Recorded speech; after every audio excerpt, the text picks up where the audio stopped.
ನಿಮಗೆ UPI payment notification ಬರುತ್ತೆ. ಅವರ ಅಕೌಂಟ್ಗೆ ಯಾರೋ 2000 ರೂಪಾಯಿ ಹಾಕಿದ್ರು. ಆಮೇಲೆ ಒಂದು ಕಾಲ್ ಬಂತು, ಬೇರೆ ಯಾರಿಗೂ ಹಣ ಕಳಿಸಬೇಕಿತ್ತು, ತಪ್ಪಾಗಿ ನಿಮಗೆ ಬಂದಿದೆ, ಹಣವನ್ನು ವಾಪಸ್ ಮಾಡಿ ಅಂತ ಕರೆ ಮಾಡಿದವರು ಭರತ್ಗೆ ರಿಕ್ವೆಸ್ಟ್ ಮಾಡ್ತಾರೆ. ತಾನು ಕಳಿಸಿದ ಒಂದು ಲಿಂಕ್ ಕ್ಲಿಕ್ ಮಾಡಿ ಅದರ ಮೂಲಕ ನೇರವಾಗಿ ಹಣ ಕಳಿಸಿ ಅಂತ ಆತ ಹೇಳ್ತಾನೆ. ಭರತ್ ಒಪ್ಪಿಕೊಳ್ತಾರೆ. ಆದರೆ ಲಿಂಕ್ ಕ್ಲಿಕ್ ಮಾಡ್ತಾ ಇದ್ದಂತೆ 30,000 ರೂಪಾಯಿ ಕಟ್ಟಾಗಿದೆ ಅಂತ ಫೋನ್ಗೆ ಮೆಸೇಜ್ ಬರುತ್ತೆ. ಭರತ್ಗೆ ಆಘಾತವೇ ಆಗಿಬಿಡುತ್ತೆ. ಇದ್ರ ಬಗ್ಗೆ ಕೇಳೋದಕ್ಕೆ ಹೊರಟ್ರೆ ಅಷ್ಟೊತ್ತಿಗೆ ಕಾಲ್ ಡಿಸ್ಕನೆಕ್ಟ್ ಆಗಿರುತ್ತೆ. ಭರತ್ ಪದೇ ಪದೇ ಆ ನಂಬರ್ಗೆ ಕಾಲ್ ಮಾಡಿದ್ರು ಏನು ಪ್ರಯೋಜನ ಆಗೋದಿಲ್ಲ. ಭರತ್ಗೆ ಮಾಡಿದ ಈ UPI ಮೋಸವನ್ನು ಫಿಶಿಂಗ್ ಅಂತಾನೆ ಕರೀತಾರೆ. UPI ಮೋಸದಲ್ಲಿ ಇದೊಂದೇ ವಿಧಾನವಲ್ಲ, ಸೈಬರ್ ಕಳ್ಳರು ಹಲವಾರು ರೀತಿಯಲ್ಲಿ ಜನರಿಗೆ ಮೋಸವನ್ನು ಮಾಡ್ತಾರೆ. ಸ್ವಲ್ಪ ಎಚ್ಚರ ತಪ್ಪಿದರೂ ಕೂಡ ನೀವು ಮೋಸ ಹೋಗಿರ್ತೀರಿ. ಭರತ್ಗೆ ಆದ ಮೋಸ ಅತ್ಯಂತ ಸಾಮಾನ್ಯವಾದ UPI ಮೋಸ. ಹಲವರು ಈ ರೀತಿ ಬಲಿಯಾಗಿದ್ದಾರೆ. ವಿಷಯ ಏನಪ್ಪ ಅಂದರೆ, ಅಪಾಯಕಾರಿ ಲಿಂಕನ್ನು ಭರತ್ ಕ್ಲಿಕ್ ಮಾಡಿದರು. ಈ ಲಿಂಕ್ ಕ್ಲಿಕ್ ಮಾಡಿದಾಗ UPI ಆ್ಯಪ್ ಓಪನ್ ಆಗುತ್ತೆ ಮತ್ತು ನಂತರ ಬಳಕೆದಾರರ UPI ID ಯಾವ ಬ್ಯಾಂಕ್ ಖಾತೆಗೆ ಲಿಂಕ್ ಆಗಿದೆಯೋ ಅದು ಕೂಡ ಓಪನ್ ಆಗುತ್ತೆ. ಹಣ ಆಟೋ ಡೆಬಿಟ್ ಆಗಿಬಿಡುತ್ತೆ. ಇಂತಹ ಲಿಂಕ್ಗಳು ನಿಮ್ಮ ಸಾಧನಗಳನ್ನು ಕೂಡ ಬಾಧಿಸ್ತವೆ. ಹಾಗಾಗಿ ಇನ್ನಷ್ಟು ಹಣಕಾಸಿನ ನಷ್ಟ ಆಗಿಬಿಡುತ್ತೆ. ಆನ್ಲೈನ್ ವಹಿವಾಟಿನಿಂದ ಹಣಕಾಸು ವ್ಯವಹಾರ ಮಾಡೋದು ತುಂಬ ಸುಲಭ ಆಗಿದೆ. ಆದರೆ ಈ ಅನುಕೂಲದ ಜೊತೆಗೆ ಮೋಸದ ಪ್ರಕರಣಗಳು ಹೆಚ್ಚಾಗ್ತಿವೆ.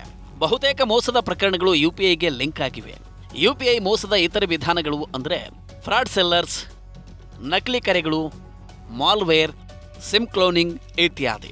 ಫ್ರಾಡ್ ಸೆಲ್ಲರ್ UPI ಸ್ಕ್ಯಾಮ್ ಅಂದರೆ ಒಂದು ಬಿಸ್ನೆಸ್ ಸೈಟ್ನಲ್ಲಿ ಸೈಬರ್ ಕಳ್ಳರು ತಮ್ಮ ನಂಬರನ್ನು ಹಾಕಿರ್ತಾರೆ. ಯಾವುದಾದ್ರೂ ಖರೀದಿ ಮಾಡುವಾಗ UPI ಬಳಸಿ ಪ್ರೀ ಪೇಮೆಂಟ್ ಮಾಡಿ ಅಂತ ಕೇಳ್ತಾರೆ. ಅವರು ಹೇಳಿದ ಹಾಗೆ ನೀವು ಪೇಮೆಂಟ್ ಮಾಡ್ತೀರಿ, ಹಣವು ಕೂಡ ಡಿಡಕ್ಟ್ ಆಗುತ್ತೆ. ಆದರೆ ನಿಮಗೆ ಆ ಪ್ರಾಡಕ್ಟ್ ಬರೋದಿಲ್ಲ. ಇದಲ್ಲದೆ ನಿಮ್ಮ UPI ಅಕೌಂಟನ್ನು ಕೂಡ ಹ್ಯಾಕ್ ಮಾಡಬಹುದು. ಮೋಸ ಮಾಡಿದವರ ನಂಬರ್ಗೆ ಫೋನ್ ಮಾಡಿದರೆ ಯಾರೂ ರಿಸೀವ್ ಮಾಡೋದಿಲ್ಲ ಅಥವಾ ಆ ನಂಬರ್ ಡಿಆಕ್ಟಿವೇಟ್ ಆಗುತ್ತೆ. ಇನ್ನು ಫೇಕ್ ಕಾಲ್ ಫ್ರಾಡ್ನಲ್ಲಿ ಮೋಸ ಮಾಡೋರು ತಾವು ಬ್ಯಾಂಕ್ನ ಉದ್ಯೋಗಿಗಳು ಅಂತ ಹೇಳಿಕೊಂಡು bank account number, UPI pin ಇತ್ಯಾದಿ ಮಾಹಿತಿ ಕೊಡಿ ಅಂತ ಕೇಳ್ತಾರೆ. ನಿಮ್ಮ KYC ಮಾಡೋದು ಅಥವಾ ಬೇರೆ ಯಾವುದೋ ಹೆಸರಿನಲ್ಲಿ ಈ ಮಾಹಿತಿಯನ್ನು ಕೇಳ್ತಾರೆ. ನೀವು ಈ ಮಾಹಿತಿಯನ್ನು ಕೊಡ್ತಾ ಇದ್ದ ಹಾಗೇನೆ ನಿಮ್ಮ ಖಾತೆಯಿಂದ ಹಣ ಎಗರಿಸಿರ್ತಾರೆ. ಇದೇ ರೀತಿ ಮಾಲ್ವೇರು UPI ಫ್ರಾಡ್ ಕೂಡ ನಡೆಯುತ್ತೆ. ಇದರಲ್ಲಿ ಮೋಸಗಾರರು ಒಂದು ಫಿಶಿಂಗ್ ಮೇಲ್ ಕಳಿಸ್ತಾರೆ. ಈ ಇಮೇಲ್ನಲ್ಲಿ ಲಿಂಕ್ ಇರುತ್ತೆ. ಇದನ್ನ ಕ್ಲಿಕ್ ಮಾಡ್ತಾ ಇದ್ದ ಹಾಗೇನೆ ಅಸುರಕ್ಷಿತ ಸೈಟ್ಗೆ ಹೋಗುತ್ತೆ ಅಥವಾ ನಿಮ್ಮ ಸಾಧನಕ್ಕೆ ಥರ್ಡ್ ಪಾರ್ಟಿ ಆ್ಯಪ್ ಡೌನ್ಲೋಡ್ ಆಗೋದಕ್ಕೆ ಶುರುವಾಗುತ್ತೆ. ಥರ್ಡ್ ಪಾರ್ಟಿ ಆ್ಯಪ್ಗಳಲ್ಲಿ ರಿಮೋಟ್ ಆಗಿ ಆಕ್ಸೆಸ್ ಮಾಡಬಹುದು. ಇದರ ಸಹಾಯದಿಂದ ಮೋಸಗಾರರು ನಿಮ್ಮ ಸಾಧನದ ಆಕ್ಸೆಸ್ ಮಾಡಿಕೊಂಡು ನಿಮ್ಮ ವೈಯಕ್ತಿಕ ವಿವರಗಳನ್ನು ಕದ್ದುಕೊಂಡು ದುರ್ಬಳಕೆ ಮಾಡಿಕೊಡ್ತಾರೆ. ಸಿಮ್ ಕ್ಲೋನಿಂಗ್ ವಿಧಾನದಲ್ಲಿ ಜನರಿಗೆ ಗೊತ್ತೇ ಆಗದಂತೆ ಅವರ ಸಿಮ್ ಕಾರ್ಡ್ಗಳನ್ನು ಕ್ಲೋನ್ ಮಾಡಲಾಗುತ್ತೆ. ನಂಬರ್ ಕ್ಲೋನ್ ಮಾಡಿದ ನಂತರ ಮೋಸಗಾರರಿಗೆ OTP ಸಿಗುತ್ತೆ. ಇದರಿಂದ ಬಳಕೆದಾರರ UPI ಪಿನ್ ಬದಲಿಸ್ತಾರೆ ಮತ್ತು ಬ್ಯಾಂಕಿಂಗ್ ಆ್ಯಪ್ಗಳು ಮತ್ತು UPI ಆ್ಯಪ್ಗಳಿಗೆ ಆಕ್ಸೆಸ್ ಪಡಿತಾರೆ. ಎಷ್ಟು ಸಿಕ್ಕ ಮೇಲೆ ನಿಮ್ಮ ಬ್ಯಾಂಕ್ ಅಕೌಂಟನ್ನು ಅವರು ಖಾಲಿ ಮಾಡೇ ಬಿಡ್ತಾರೆ. UPI ಮೋಸದ ವಂಚನೆಯ ಪ್ರಕರಣಗಳು ಹೆಚ್ಚುತ್ತಿರುವ ಬಗ್ಗೆ ಸರ್ಕಾರ ಕೂಡ ಚಿಂತೆಗೀಡಾಗಿದೆ. ಹೀಗಾಗಿ ಸರ್ಕಾರ ಕೂಡ ಕೆಲವು ಕ್ರಮಗಳನ್ನು ಕೈಗೊಳ್ಳುತ್ತಿದೆ. ಈಗ ಮೊದಲ ಬಾರಿ 2000ಕ್ಕಿಂತ ಹೆಚ್ಚು ವಹಿವಾಟು ಮಾಡಿದರೆ ಅದನ್ನು 4 ಗಂಟೆಗಳವರೆಗೆ ವಿಳಂಬ ಮಾಡಲಾಗುತ್ತೆ. ಅಂದರೆ ಮೊದಲ ಬಾರಿಗೆ ಇಬ್ಬರು ವ್ಯಕ್ತಿಗಳ ಮಧ್ಯೆ UPI ವಹಿವಾಟು ನಡೆಸಿದರೆ 4 ಗಂಟೆಗಳ ನಂತರ ಹಣ ಸ್ವೀಕರಿಸಿದವನಿಗೆ ಸಿಗುತ್ತೆ. ಇಂತಹ ಸಂದರ್ಭದಲ್ಲಿ ಗೊತ್ತಿಲ್ಲದ ಅಥವಾ ಹೊಸ ನಂಬರ್ಗೆ ಹಣ ಕಳಿಸಿದರೆ ಮೋಸಗಾರರಿಗೆ ತಕ್ಷಣವೇ ಹಣ ಕೈಗೆ ಸಿಗೋದಿಲ್ಲ. ಆದರೆ ಸೈಬರ್ ಪರಿಣಿತರ ಪ್ರಕಾರ ಇದೇನು ಅಷ್ಟೇನು ಪರಿಣಾಮಕಾರಿ ಅಲ್ಲ. जो भी साइबर क्रिमिनल्स है वो हमेशा एक नए नए टाइप के ट्रिक्स एंड ट्रिक्स वो लेकर आते हैं. अगर कोई ट्रिक्स बंद होती है, लोगों को पता लगती है, तो वो नई ट्रिक्स लेकर आते हैं. तो इससे साइबर फ्रॉड होने में कोई भी इफेक्ट नहीं होने वाला है.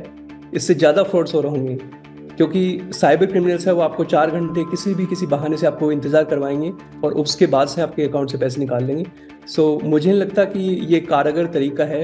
सिर्फ कारगर तरीका ये है कि लोगों में साइबर सिक्योरिटी की एक अवेयरनेस जानी चाहिए. सबको पता होना चाहिए कि UPI का यूजेस कैसे करें और कैसे अपन साइबर अटैक से अपन बच सकते हैं. ಈ ರೀತಿಯ ಮೋಸ ನಡೆದಾಗ ಜನರು ಏನು ಮಾಡಬೇಕು, ಯಾರ ಬಳಿ ಹೋಗಬೇಕು ಅಂತ ಅವರಿಗೆ ಗೊತ್ತಾಗೋದಿಲ್ಲ. ನೀವು ಕೂಡ ಇಂತಹ ಮೋಸದ ಸಂತ್ರಸ್ತರಾಗಿದ್ದರೆ ಮೊದಲು ನಿಮ್ಮ ಬ್ಯಾಂಕನ್ನು ಸಂಪರ್ಕ ಮಾಡಿ. ಬ್ಯಾಂಕ್ನ ಟೋಲ್ ಫ್ರೀ ಸಹಾಯವಾಣಿಗೆ ಕರೆ ಮಾಡಿ ಮತ್ತು ಈ ವಿಷಯದ ಬಗ್ಗೆ ಅವರಿಗೆ ಮಾಹಿತಿ ಕೊಡಿ. ಬ್ಯಾಂಕಿಗೆ ಇಮೇಲ್ ಕಳಿಸಬಹುದು ಅಥವಾ ಬ್ಯಾಂಕ್ನ ಹೋಮ್ ಬ್ರಾಂಚ್ಗೆ ಹೋಗಿ ದೂರನ್ನು ಕೊಡಬಹುದು. ನೀವು ಬಳಸ್ತಾ ಇರುವ UPI ಆ್ಯಪ್ನ ಟೋಲ್ ಫ್ರೀ ನಂಬರ್ಗೆ ಕರೆ ಮಾಡಿಯೂ ಕೂಡ ದೂರನ್ನು ಸಲ್ಲಿಸಬಹುದು. ಕೆಲವು ಪ್ಲಾಟ್ಫಾರ್ಮ್ಗಳಲ್ಲಿ ನೇರ ದೂರು ಸಲ್ಲಿಸುವ ಸೌಲಭ್ಯ ಇರುತ್ತೆ. ಇದರಲ್ಲಿ ನೀವು ನಿರ್ದಿಷ್ಟ ವಹಿವಾಟಿನ ಬಗ್ಗೆ ದೂರನ್ನು ಸಲ್ಲಿಸಬಹುದು. ನೀವು ಸೈಬರ್ ಕ್ರೈಮ್ ಪೊಲೀಸರಿಗೆ ದೂರನ್ನು ಕೊಡಬಹುದು. ಆದರೆ ನೀವು ಎಷ್ಟು ಬೇಗ ದೂರನ್ನು ಕೊಡ್ತೀರೋ ಪರಿಹಾರ ಸಿಗುವ ಸಾಧ್ಯತೆ ಹೆಚ್ಚಿರುತ್ತೆ. ಹೀಗಾಗಿ ನೀವು ಎಚ್ಚರಿಕೆಯಿಂದ ಇರಬೇಕಾಗಿರುವುದು ಅತ್ಯಂತ ಮುಖ್ಯ. ಸೈಬರ್ ಸೆಕ್ಯೂರಿಟಿ ಪರಿಣಿತರು ಹೇಳುವಂತೆ ನೀವು ನಿಮ್ಮ ಹಣದ ಬಗ್ಗೆ ಕಾಳಜಿಯನ್ನು ಹೊಂದಿರಬೇಕು. ಯಾವುದೇ ಗೊತ್ತಿಲ್ಲದ ಲಿಂಕು, ಇಮೇಲು ಅಥವಾ ಗೊತ್ತಿಲ್ಲದ ಫೋನ್ ನಂಬರಿಂದ ಕರೆ ಮಾಡುವವರನ್ನ ದಯವಿಟ್ಟು ನಂಬಬೇಡಿ. ಯಾರಾದರೂ ನಿಮಗೆ ಬೈ ಮಿಸ್ಟೇಕಾಗಿ ಹಣವನ್ನು ಕಳಿಸಿದರೂ ಅದನ್ನು ವಾಪಸ್ ಮಾಡೋದಕ್ಕೆ ಒಂದು ನಿರ್ದಿಷ್ಟ ವಿಧಾನ ಇರುತ್ತೆ. ನಿಮ್ಮ ವಿಶ್ವಾಸವು ನಿಮ್ಮ ಹಣ ಇದ್ದ ಹಾಗೆ, ಅದನ್ನು ಖರ್ಚು ಮಾಡುವಾಗ ಎಚ್ಚರಿಕೆ ಇರಲಿ. 100 ಬಾರಿ ಯೋಚನೆ ಮಾಡಿ. ಸೈಬರ್ ಕಳ್ಳರನ್ನ ದೂರ ಇಡಿ. ಓಕೆ, ಈ ರೀತಿಯ ಇನ್ನಷ್ಟು ಮಾಹಿತಿ ಮತ್ತು ಪರ್ಸನಲ್ ಫಿನಾನ್ಸ್ ವಿಚಾರಗಳಿಗೆ ಡೌನ್ಲೋಡ್ ಮಾಡಿ Money9 ಕನ್ನಡ ಆ್ಯಪ್ ಹಾಗೂ ಯೂಟ್ಯೂಬ್ನಲ್ಲಿಯೂ ಸಬ್ಸ್ಕ್ರೈಬ್ ಆಗಿ, ಲೈಕ್ ಮಾಡಿ, ಶೇರ್ ಮಾಡಿ. Thank you.